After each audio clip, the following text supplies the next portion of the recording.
Welcome to our channel. నేను మీ వెంకట్. ఈరోజు మనతో పాటు రాజు సాగర్ గారు అన్న బీఆర్ఎస్ నాయకులు ఉన్నారు. అన్న నమస్తే. 10 సంవత్సరాలు అయిపోయి 11 సంవత్సరాలు తెలంగాణ అభివృద్ధి దినోత్సవాన్ని మనం జరుపుకుంటున్నాము. గతంలో ఏదైతే ఆంధ్ర ప్రభుత్వాలు ఉన్నప్పుడు ఎలా ఉండే తెలంగాణ పరిస్థితి ఇప్పుడు ఎలా ఉంది?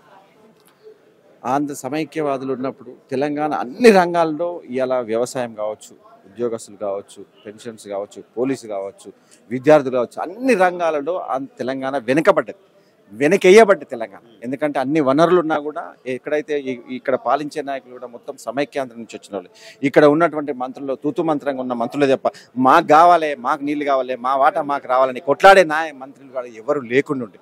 కాబట్టి వాళ్ళ మోచేతులు నీళ్ళు దాక్కుంటా మా పదవులు ఉంటే చాలు ఏదైతే ఏందనే విధంగా తెలంగాణ తీసుకుపోయారు. కాబట్టి అలాంటి పరిస్థితి తెలంగాణకు ఉండొద్దు అనే ఆలోచనతోని 2001లో కేసీఆర్ గారు పార్టీ స్థాపించిండు. ఆయన ఆ రోజు ఒక్కడిగా మొదలుపెట్టిన సైన్యం ఇవాళ 60 లక్షల మందికి చేరింది. దానికి కారణం తెలంగాణ మీద అభిమానం. తెలంగాణ అంటే కేసీఆర్ అంటే తెలంగాణకు ఒక ఎమోషన్ కనెక్ట్ అయింది కేసీఆర్ గారు. కాబట్టి 2001 నుంచి ఉద్యమం తీసుకొని పోయి ఆ రోజు పాదయాత్ర కావచ్చు, సైకిల్ యాత్రలు కావచ్చు, ఎన్నో లక్షల మందిని కలిసిండు.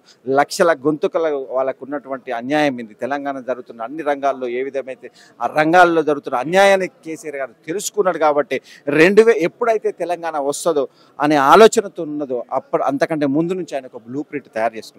ఇరిగేషన్ అంటే ఎట్లుండాలి, ఎడ్యుకేషన్ అంటే ఎట్లుండాలి, హెల్త్ అంటే ఎట్లుండాలి, ఉద్యోగస్తులు ఎట్లుండాలి. ఆయన ఎప్పుడు పదవి వచ్చిన తర్వాత చేసుకోలేదు. పదవి తెలంగాణ వస్తే ఏం చేయాలనే దూరదృష్టి కేసీఆర్ గారికి ఉంది. కాబట్టి ఇవాళ ఈ 10 సంవత్సరాల కాలంలో ఎక్కడైతే తెలంగాణ జీడిపి ఎక్కడున్న జీడిపిని ఎక్కడికి తీసుకుపోయిండు, ఎక్కడైతే తెలంగాణలో ఉన్నటువంటి వెనుకబడ్డ ప్రాంతాన్ని ఇవాళ తెలంగాణను దేశం మొత్తం కూడా తెలంగాణ వైపు కేసీఆర్ గారి వైపు చూసే విధంగా సాధించినటువంటి ఘనత కేసీఆర్ గారిది. కాబట్టి ఇవాళ ఏ రంగంలో ఉన్నది, ఇవాళ మిషన్ భగీరథ తీసుకోవచ్చు. మిషన్ భగీరథ సెంట్రల్ మినిస్టర్లు చాలా మంది ఇక్కడికి వచ్చారు. ఇక్కడికి వచ్చి చూసి అరే ఈ ప్రాజెక్ట్ బాగుంది, మా రాష్ట్రాల్లో కూడా ఇది పెట్టాలనే ఆలోచనతో మిషన్ కాకతీయ ఇవన్నీ కూడా కొన్ని పేర్లు మార్చి సెంట్రల్ గవర్నమెంట్ స్కీమ్స్ పెట్టినాయి. కొన్ని రాష్ట్రాల్లో ఇలా కేజ్రీవాల్ కావచ్చు, ఒరిస్సా కావచ్చు, బీహార్ కావచ్చు, అట్లాంటి ముఖ్యమంత్రులు ఇక్కడికి వచ్చి వాళ్ళ ఐఏఎస్ టీంలను పంపించి తెలంగాణలో ఏ విధంగా జరుగుతూ ఉంది, తెలంగాణ జీడిపి ఏ విధంగా పెరుగుతూ ఉందని ఆలోచనతో వాళ్ళని టీంలను తయారు చేసి పంపించి వాళ్ళ రాష్ట్రాల్లో ఈ స్కీమ్స్ అన్ని కూడా అభివృద్ధి చేసే విధం ఉన్నది కేసీఆర్ గారు. కాబట్టి ఇలా తెలంగాణ 10 సంవత్సరాల పాటు తెలంగాణకు ఒక తండ్రి లాంటి వాడు.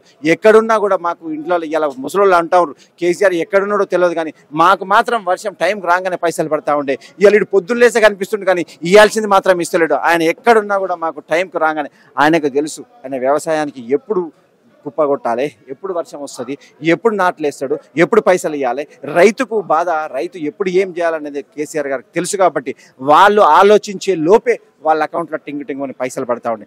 అలాంటి పాలన చేసిండు. కాబట్టి కేసీఆర్ గారు ఇలా దేశవ్యాప్తంగా కేసీఆర్ మొన్న వరకు ఎట్లా ఉంటుండే ఇలా ఐటీ పరిశ్రమలు చూసుకోవచ్చు.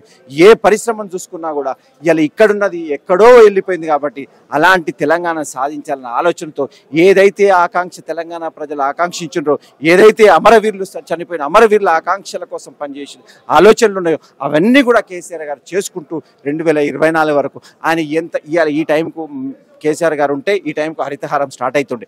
ఇవాళ వీళ్ళకి ఒక విజన్ లేదు, ఒక కంటెంట్ లేదు, ఒక సబ్జెక్ట్ లేదు. వాళ్ళు ఏది అనుకుంటే అది చేస్తారు. ఏది మీరు ఇవాళ 16 నెలల కాలంలో ఏ ప్రాజెక్టు తీసుకున్నా, ఏ స్కీమ్ తీసుకున్నా అది ఫెయిల్ అయింది తప్ప. ఇవాళ రాజీవ్ వికాసాలు అన్నారు. ఇలా రేపు గవర్నమెంట్ బ్యాంకులు, ప్రైవేట్ బ్యాంకుల్లోనూ పోతే ఈఎంఐ సిస్టమ్ చూసి సిబిల్ స్కోర్ అడుగుతారు. అరే గవర్నమెంట్ ఇచ్చే దాంట్లో సిబిల్ స్కోర్ అడిగే విషయం చూసిండ్రు అసలు ఎక్కడన్నా? ఇలాంటి నికృష్ట పాలన చేసేదే కాంగ్రెస్ ప్రభుత్వం. కాబట్టి ఇవాళ 1955 నుంచి తెలంగాణ రాకుండా అడ్డుకున్నది కూడా కాంగ్రెస్ ప్రభుత్వం. ఎందుకంటే అప్పటి వరకు 2014 వరకు ఉన్నది కూడా వాళ్ళ ప్రభుత్వాలే. కాబట్టి ఏ సమయం వచ్చినా కూడా ఏదో విధంగా కాలయాపన చేసుకుంటూ కమిటీలు పెట్టుకుంటూ దాన్ని తెలంగాణకి అడ్డుకున్నారు తప్ప 2001 నుంచి 2014 వరకు కేసీఆర్ చేసిన ఉద్యమం వల్లనే మెడలోంచి తెలంగాణ వెచ్చే విధంగా వాళ్ళని తయారు చేసింది. కాబట్టి తెలంగాణ వచ్చి అయినా కూడా అప్పటికి కూడా ఇంకా ఏదన్నా అవకాశం ఉంటే తప్పించుకుందామా, ఏదన్నా అవకాశం ఉంటే తెలంగాణను క్యాన్సిల్ చేద్దామా, ఇప్పుడన్నా కమిటీ వేసి ఏదో విధంగా క్యాన్సిల్ చేద్దామని ఆలోచన చేసిండ్రు. దాన్ని పై ఎత్తు వేసి తెలంగాణను ఏ విధంగా సాధించుకోవాలి, తెలంగాణను ఎట్లా తీసుకురావాలని కేసీఆర్ గారు తెలుసు కాబట్టి ఈయన వేసిన ఎత్తుగడలకు ఖచ్చితంగా తెలంగాణ ఇవ్వాల్సిన పరిస్థితి ఏర్పాటు చేసిండు. తెలంగాణను సాధించుకున్నాడు. ఆ సాధించుకున్న తెలంగాణను ఆయన కలలు కన్న విధంగానే అన్ని రంగాల్లో ఇక్కడున్న స్థాయి నుంచి ఇలా జీడిపి కానీ ఏదైతే అన్ని తలసరి ఆదాయం కానీ 150% ఇలా పెంచుకుంటూ పోయిండు. ఆయన కలలు కన్న తెలంగాణను స్థాపించుకున్నాడు. ఇవాళ మళ్ళొకసారి అవకాశం ఇస్తారనుకున్నారు, కానీ ప్రజలు కూడా సరే ఏం ఆలోచించారో తెలియదు. ఇవాళ కాంగ్రెస్ ప్రభుత్వానికి అవకాశం ఇచ్చారు. ఇలా మేము బంగారం పొలంలో పెట్టి ఇచ్చినాం, దాన్ని మంచిగా నడిపినా కూడా ఇలా ప్రజలందరూ సంతోషంగా ఉండే, దాన్ని కేసీఆర్ గారు నడిపినట్టు మేము ఎందుకు నడపాలి అని దానికి వ్యతిరేకంగా ఇవాళ వాళ్ళు ఎక్కడ తీసుకుపోయినారు. ఇవాళ రైతు బంధుని ఏం చేసి రైతు బంధు అందరికి ఇస్తూ ఉంటారు. రైతు బంధు మేము అందరికీ 1 ఎకరం ఉన్న వాళ్ళకి ఇస్తాం, 3 ఎకరాల ఉన్న వాళ్ళకి ఇస్తాం. ఇలా గురుకులాలు ఏంది, ఇలా నిన్న మనం మాట్లాడుతూ ఉంది గురుకులాల సెక్రటరీ. ఇలా మా సెక్రటరీ ఇంతకుముందు ప్రవీణ్ కుమార్ గారు ఉండే, అప్పుడు ఎట్లా ఉండే ఇప్పుడు ఎట్లా ఉండే. అందులో చదువుకున్న పిల్లలకు 80% ఎంబీబీఎస్లో వస్తుండే, ఇంజనీరింగ్లో వస్తుండే, జేఎన్యూలో వస్తుండే, బయటికి పోతుండే. ఇలా పరిస్థితి లేదు. ఇలా మీరు బాత్రూమ్లు కడగండి అనే పరిస్థితి ఏర్పడ్డది గురుకులాల. ఇలాంటి పరిస్థితి అప్పటికిప్పటికి నాడు ఎప్పుడు 2024 కంటే ముందు ఎట్లున్నదో 2024 తర్వాత ఈ 16 నెలల కాలం ఏ విధంగా ఉందో ప్రతి ఒక్కరు కూడా అన్ని రంగాల్లో వెనుకబడిపోయింది, అన్ని రంగాల్లో అణచివేయబడ్డది. పొద్దున్న లేసే పోలీసు రాజ్యం. ఇవాళ పోలీసు ముఖ్యమంత్రి ఇలా మాట్లాడిండు. ప్రగతి భవన్లో ఉంటాడు కేసీఆర్, బయటికి రాడు. ఇవాళ నువ్వెక్కడ కూర్చొని ప్రజలు చేస్తున్నావు? కనీసం కేసీఆర్ గారు గవర్నమెంట్ దాంట్లో కూర్చొని పనిచేసిండు. ఇవాళ నువ్వు జూబ్లీ హిల్స్ ప్యాలెస్లో కూర్చొని బయటికి రావట్లేదు. ఇవాళ మా కుటుంబం కేసీఆర్ కుటుంబం అని మాట్లాడిండు. ఇవాళ నీ అన్న ఒక దగ్గర ఉంటాడు, తమ్ముడు ఒక దగ్గర ఉంటాడు, ఒక్కొక్కరు ఒక డిపార్ట్మెంట్లను పంచుకున్నారు. ఇవాళ మంత్రులను పంచుకుని మరి ఇవాళ పరిపాలన చేస్తున్నావు. మరి నువ్వెక్కడ పెట్టుకుంటున్నావు? నువ్వేం నువ్వు మాట్లాడిన దానికి చేస్తున్న దానికి ఏ మాత్రమైన సంబంధం ఉందా? కాబట్టి ఇలా తెలంగాణ ప్రజలు అన్నీ చూస్తూ ఉన్నారు. ఖచ్చితంగా తెలంగాణ ప్రజలు బుద్ధి చెప్తారు.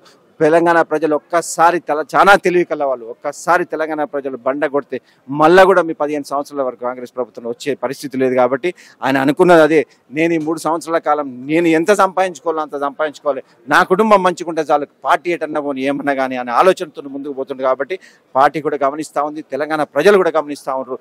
వచ్చిన తెలంగాణ నాశనం చేసి చేతిలో పెట్టిన బంగారం లాంటి ఇలా సెక్రటరీ ఇలా కేసీఆర్ గారు ఆనవాళ్ళు దూడిపేస్తున్నారు. ఇలా మొన్న వేరే దేశం నుంచి వచ్చిన మన వనితలు వాళ్ళు తీసుకుపోయిండు, సెక్రటరీ దగ్గర ఫోటో దింపిండు, యాదాద్రి దగ్గర తీసుకుపోయిండు, కమాండ్ కంట్రోల్ దగ్గర తీసుకుపోయిండు, ప్రతి వరంగల్కు తీసుకుపోయిండు. ఎక్కడికి పోయినా ఆ ఆనవాళ్ళు కేసీఆర్ గారు చేసినాయి, కేసీఆర్ గారు తలబెట్టినాయి. ఇలా హైదరాబాద్ 4 దిక్కుల హాస్పిటల్ ఏర్పాటు చేసిండు. ఇలా గురుకులాలు కావచ్చు, ఎప్పుడు గురుకులాలు, ఇప్పుడు ఎన్ని గురుకులాలు ఉన్నాయి, అప్పుడు ఎన్ని 4 బెడ్రూమ్ల పడకలు, ఎన్ని 1000 పడకలు ఉంటాయి, ఇవాళ 20,000 పడకలు. అప్పుడెంత మెగావాట్లు ఉండే, ఇప్పుడెంత మెగావాట్లు ఉండే, అప్పుడు ఎట్లా పవర్ ఉంటుండే, ఇప్పుడు ఎట్లా. ప్రతి దానికి ఒక డిఫరెన్స్ అనేది ఖచ్చితంగా ఉన్నది. ఆ చేసినటువంటి బంగారంగా తయారు చేసినట్టు తెలంగాణని ఇలా ఆగం చేసి ఇలా ఆయన రాక్షస పాలన రాజ్యం. ఇలా ఎక్కడన్నా పోలీసు కమాండ్ కంట్రోల్ చూసుకొని ఎక్కడన్నా ప్రభుత్వాన్ని పరిపాలిస్తారు. మొట్టమొదటి ముఖ్యమంత్రి అంత పెద్ద సెక్రటేరియట్ని నువ్వు అయ్యాల వాస్తు దోషమని నీ ఇష్టం ఉన్నట్టు మాట్లాడి సెక్రటరీలో కూర్చొని మాట్లాడలే. ఇవాళ నువ్వెందుకు కూర్చోట్లేవు సెక్రటరీలా, నువ్వెందుకు రావట్లేవు సెక్రటరీకు?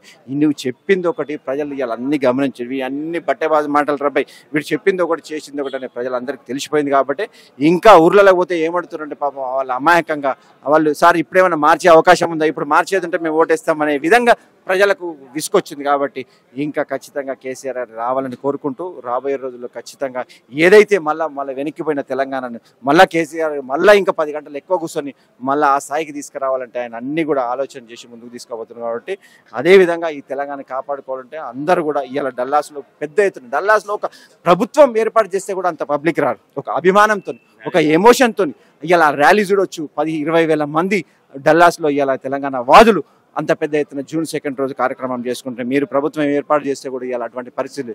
ఎందుకంటే అది కేసీఆర్ అంటే తెలంగాణ అంటే ఎమోషన్.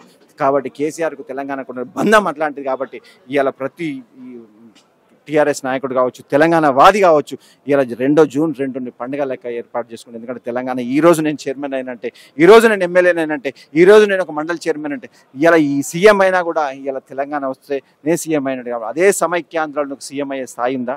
అదే సమైక్యాంధ్రలో మీకు ఇచ్చే పోస్టులు ఉన్నాయి. ఇలా వైస్ ఛాన్సలర్ అయినా, ఒక డీజీపీ అయినా, ఒక చీఫ్ సెక్రటరీ అయినా, ఒక చైర్మన్ అయినా, ఒక మండలి చైర్మన్ అయినా, ఎవరైనా కూడా తెలంగాణ వచ్చింది. కాబట్టి ఇలా చాలా మంది ప్రతిపక్ష నాయకులు చెప్తా ఉన్నారు కేసీఆర్ లేకుంటే తెలంగాణ రాకపోతుండే, తెలంగాణ వచ్చింది కాబట్టి నేను ఇలా ఎమ్మెల్సీ అయినా, తెలంగాణ వచ్చింది కాబట్టి నేను రాజ్యసభ ఎంపీ అయినా అని గర్వంగా చెప్తున్నారు.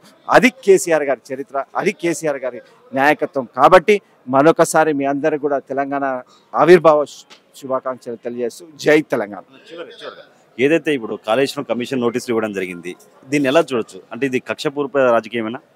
100% కక్షపూరిత రాజకీయమే. నేను ఏమంటున్నా, అవినీతి అదే నేను అనేది ఏంటంటే, అవినీతి జరుగుతానికి అక్కడ పెట్టింది ఎంత, వాళ్ళు ఇప్పుడు ఖర్చు పెట్టింది ఎంత, ఖర్చు పెట్టింది దానికి 10 రూపాయలు ఖర్చు పెట్టారు అనుకో, 10 రూపాయల 8 రూపాయలు అవినీతి జరిగింది అంచు, 10 రూపాయలకు 100 రూపాయలు అవినీతి జరుగుతుందా? పెట్టిందే 10 రూపాయల బడ్జెట్, దానికి 100 రూపాయల అవినీతి ఇట్లా. ఇలా ఇంకో విషయం ఏంటంటే, ఫస్ట్ నుంచి మేము కొట్టుకున్నది, ఆ రోజు రాత్రి మేడిగడ్డ దగ్గర పెద్ద శబ్దం వచ్చింది. దాన్ని ఫస్ట్ ఎఫ్ఐఆర్ కాపీలో కూడా చేసిండ్రు. ఎఫ్ఐఆర్ కూడా పోలీస్ మా అక్కడ ఉన్నట్టు ఇంజనీర్లు పోయి కంప్లైంట్ ఇచ్చిండ్రు. ఆ రోజు రాత్రి పెద్ద ఎత్తున ఒక శబ్దం వచ్చింది, దాన్ని ఎవరు కూలగొట్టిండ్రు, వాంటెడ్లీ చేసిండ్రా, ఎవరి ప్రయోజనాల కోసం చేసిండ్రా అని కంప్లైంట్ ఇచ్చిండ్రు. ఇలా దాని తర్వాత ఆ కంప్లైంట్ వచ్చిన తర్వాత వాళ్ళ ప్రభుత్వం వచ్చింది, దాన్ని ఇలా తొక్కు పెట్టిండ్రు. ఇలా సెంట్రల్ గవర్నమెంట్ రిపోర్ట్ ఇచ్చినా కూడా దానికి సంబంధించిన ఒక్క మాట కూడా మాట్లాడలేదు. ఇలా వాళ్ళు ఆ నడిగడ్డని ఏదైతే మేడిగడ్డ ఉందో ఆ మేడిగడ్డ రిపేర్ చేయకపోతానికి ఎవరికి లాభం? ఇలా మీ చంద్రబాబు నాయుడు లాభం. ఇలా ఎక్కడ బంకచర్ల నీళ్ళు ఎక్కడి నుంచి తీసుకుపోతా ఉండు, గోదావరిలో నీళ్లు తీసుకుపోవాలంటే మేడిగడ్డ రిపేర్ చేయదు. ఇలాంటి కనెక్షన్స్ ఉంటాయి. కేసీఆర్ గారు అట్లా చేయడు. తెలంగాణనే ముందు ఆయన పక్క రాష్ట్ర ముఖ్యమంత్రి, ఇంకో రాష్ట్ర ముఖ్యమంత్రి, ఆయనకు సంబంధం లేదు. నా తెలంగాణకు నిండిన తర్వాతనే నా తెలంగాణకు న్యాయం అయితేనే ఒప్పుకునేటోడు. ఏదైతే తెలంగాణకు అన్యాయం అయితే ఆయన ఒప్పుకోకపోయేటోడు. ఇలా మేడిగడ్డ రిపేర్ చేయడానికి ప్రధానమైనటువంటి కారణం ఇలా బంకచర్లకు నీళ్ళు తీసుకుపోతానికి. ఏదైతే నదుల అనుసంధానం చేస్తారని ఇలా ఏదైతే చంద్రబాబు నాయుడు మాట్లాడుతుండే, ఏదైతే చంద్రబాబు నాయుడు కోసం సపోర్ట్ చేస్తానికే ఇలా ఉన్నటువంటి ముఖ్యమంత్రి ఇద్దరు వాళ్ళ గురువుకు న్యాయం చేస్తాని కోసమే ఇలా ఏర్పడిన పరిస్థితి. కాబట్టి కాళేశ్వరం 5వ తారీఖు పోతుంది కదా, మీకు కాదు సారే మీకు చెప్పొస్తాడు. కాళేశ్వరం ఎవరైతే ఆయనకే చెప్పేసి వస్తాడు. కాబట్టి అంత పకడ్బందీగా, అంత చరిత్ర, అంత నాలెడ్జ్ అన్నీ కూడా ఆయనకు ఉన్నాయి. మీరు ఏం చేసినా ఆయనని ఏమి కూడా ఇంటికి కూడా వీకలేరు. ఇలాంటి ఎన్నో జరుగుతాయని ఆయనకు తెలుసు.